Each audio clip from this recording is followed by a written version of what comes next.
Our top story this morning, Montana Democrat Jon Tester was one of only 18 U.S. senators to vote nay yesterday on a cloture vote that would allow the federal government to reopen until February 8th.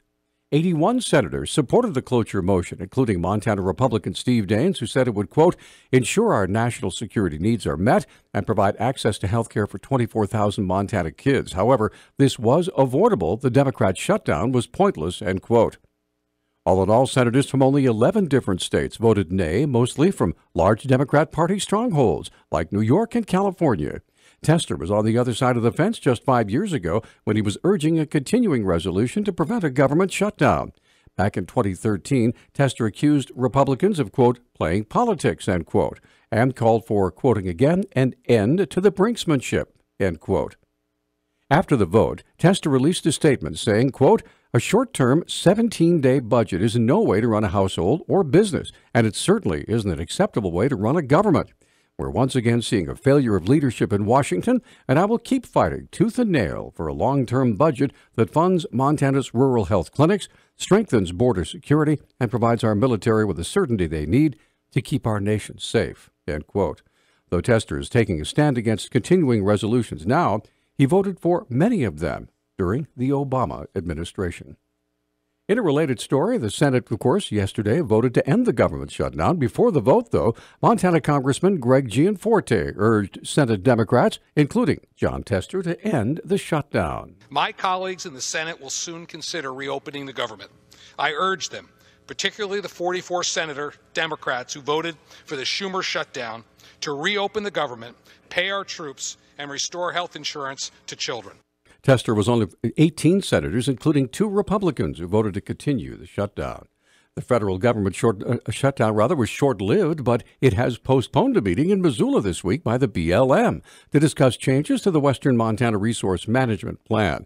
The meeting was originally scheduled for this Wednesday. Calls placed to BLM Western Montana District Public Affairs Specialist David Abrams yesterday were greeted with an answering machine message. You have reached David Abrams at the Bureau of Land Management Public Affairs. I am out of the office for the duration of the government shutdown. I will not check messages, but will return your call upon my return to the office. The Resource Management Plan is a big project which will impact 162,000 acres of land spanning 9 Montana counties, including Mineral, Ravalli, Lake, and Missoula counties. The BLM is asking the public to review the plan on their website in expectation of a future meeting. A Montana sheriff says a man shot by his deputies is expected to survive. The Billings Gazette reports Yellowstone County Sheriff's deputy shot the man at a residence at a Lockwood trailer park on Sunday. According to a statement by Sheriff Mike Linder, 2 deputies encountered the man as they were conducting a welfare check on a potentially suicidal person. Linder says the man had a handgun but did not fire it prior to being shot. The man was taken to a hospital with a single gunshot wound and is expected to survive. Officials have not identified the man. The deputies involved in the shooting were not injured and have been identified as Tyler Sennett and Brendan Trujillo. They have been placed on paid administrative leave. 37-year-old Isaac David Kayer appeared at Missoula Justice Court yesterday, charged with felony sexual abuse of children, possession of material. Deputy Missoula County Attorney Ryan Mickelson said the investigation began when Missoula County Sheriff's deputies were contacted about an abandoned cell phone that contained images of child pornography. We had previously issued a warrant for his arrest. He had a phone that was previously seized by law enforcement that was found to have several images of child pornography on it, some involving very young juveniles. Law enforcement was able to make phone contact some time ago with him, and he admitted that there were images on his phone, so he acknowledged at least that he had been in possession of the images. Court records indicate that the phone belonged to Kayer when investigators contacted him in August of last year. Kayer claimed the images had been sent to him by a female friend and may have been part of a federal investigation into a child prostitution ring in Hawaii.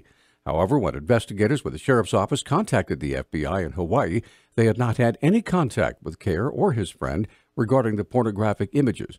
Mickelson detailed the charges. He was extradited. He was picked up on our warrant in Arizona, and then somebody from our sheriff's office actually was responsible for the transport. He was charged with 1 count of sexual abuse of children, possession of material, and the possible penalty for that is up to 10 years in prison and a $10,000 fine. Kayer was extradited from Arizona and booked into the Missoula County Jail just before 2 o'clock yesterday. In time for his initial justice court appearance, his bail was set at $50,000. A business coalition is asking a judge to stop state officials from imposing a fee on assets of Montana workers' compensation fund to plug a budget gap.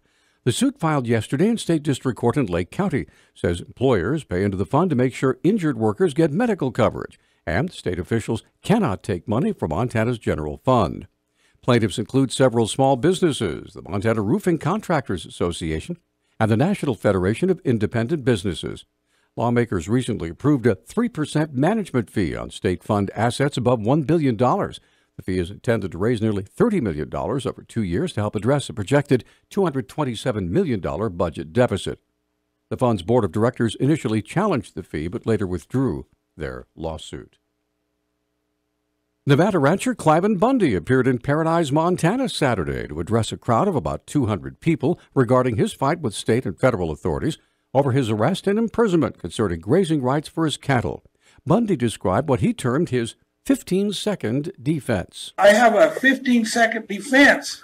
You know, I've talked to all these attorneys. Everybody said, Bundy, you're crazy. 15-second defense? That's all I have is a 15-second defense. That's all I've ever said I had. Let me tell you my 15-second defense. I grazed my cattle only on Clark County, Nevada land. Bundy identified the one government official he holds truly responsible for his troubles. I could be mad at Obama. I could be mad at my sheriff. I could be mad at my county commissioners. I could be mad at the governor of the state of Nevada, but I'm not really mad at any of those people. I'm mad at my state brand inspector. Why would I be mad at my state brand inspector? You know, I pay taxes. I pay an annual fee to renew my brand certification. Bundy spoke at the gathering sponsored by the Coalition of Western Property Owners, audio courtesy of Peter Thomas Cintilli, who live streamed the event. Our news talk time now is 6:12. Newstalk, KGVO. Missoula's official weather station. Mostly cloudy skies today with our highs in the mid to low 30s. Tonight, a chance of snow showers. Snow accumulations will stay under half an inch. A wintry mix is expected on Wednesday. I'm meteorologist Brooke Foster for Missoula's KECI 13.